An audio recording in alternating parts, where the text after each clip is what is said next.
Hello everyone, বেরিয়ে পড়েছি ৩ বোনে মিলে ঘুরুঘুরু করতে। ঘুরুঘুরু না ঠিক, একটু হালকা শপিং, তার সাথে খাওয়া দাওয়া, তার সাথে ঘোরাঘুরি তো বটেই।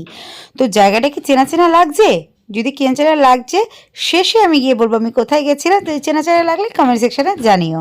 তো এখানে চলে এসেছিলাম একটু হালকা শপিং করতে, কারণ অনেক দিন ধরেই ভাবছি যাব যাব যাব, তো গিয়ে ওঠা আর হচ্ছিল না। তো যাই হোক, অ্যাট লাস্ট বোনদের সাথে প্ল্যানিং করে বেরিয়ে পড়েছিলাম এবং চলেও গিয়েছিলাম কোথায় বলেই দিই নামটা, স্প্ল্যানেডে। হ্যাঁ, স্প্ল্যানেডে আমার ভীষণই ভালো লাগে, কারণ এত সুন্দর সুন্দর জামা কাপড়ের কালেকশান যে কি বলবো। এই দেখো, এই সালোয়ারটা আমার বোনের খুব পছন্দ হয়েছে, তাই ও এটা নিল ওই স্প্ল্যানেড থেকে। তো আমার তো ভীষণ ভালো লাগে, তোমাদের কীরকম লাগলো তোমরাও জানিও।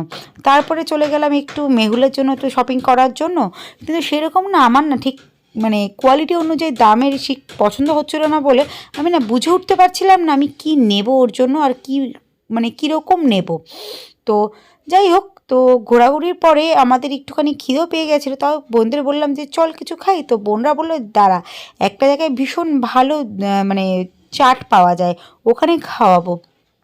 তারপরেও আবার আমি দেখতে লেগে গেলাম মেহুলের জন্য, আমার জন্য সব জামা কাপড়। এই যে তারপরে বসে পড়লাম একটু হালকা পেট পুজো করতে আমার বোনের কথা মতো। সত্যিই কিন্তু অসাধারণ ছিল এই চাটটা।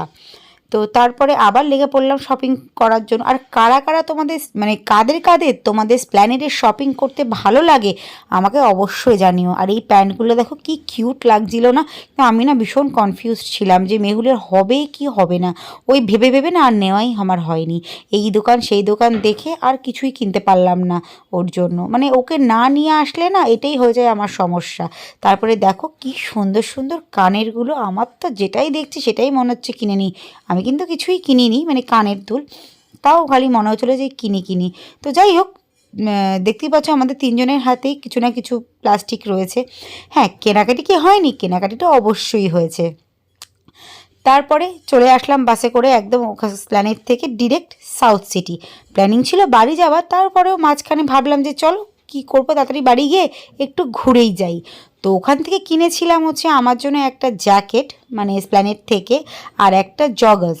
তো আমি ভাবলাম সাউথ সিটিতে ঘুরছি, কেননা আমি ওই জ্যাকেটটা পরেই ঘুরি।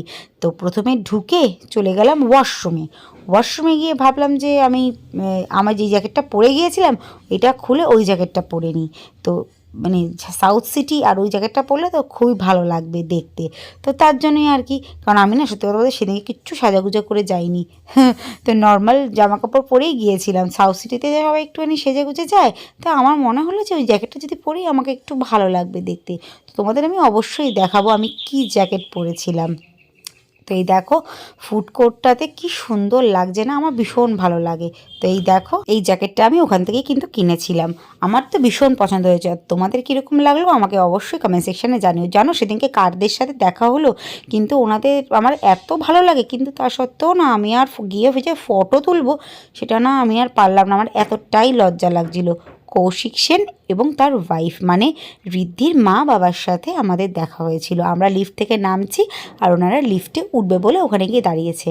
আমরা কিন্তু ওখানেই ফটোশ্যুট প্রচুর করেছি, কিন্তু তার সত্ত্বেও না একবারও মনে হলো না যে ওনাদের সাথে গিয়ে একবার ফটো তুলি। কারণটা কি জানো, আমার ভীষণ লজ্জা লাগে গো এই জিনিসগুলো।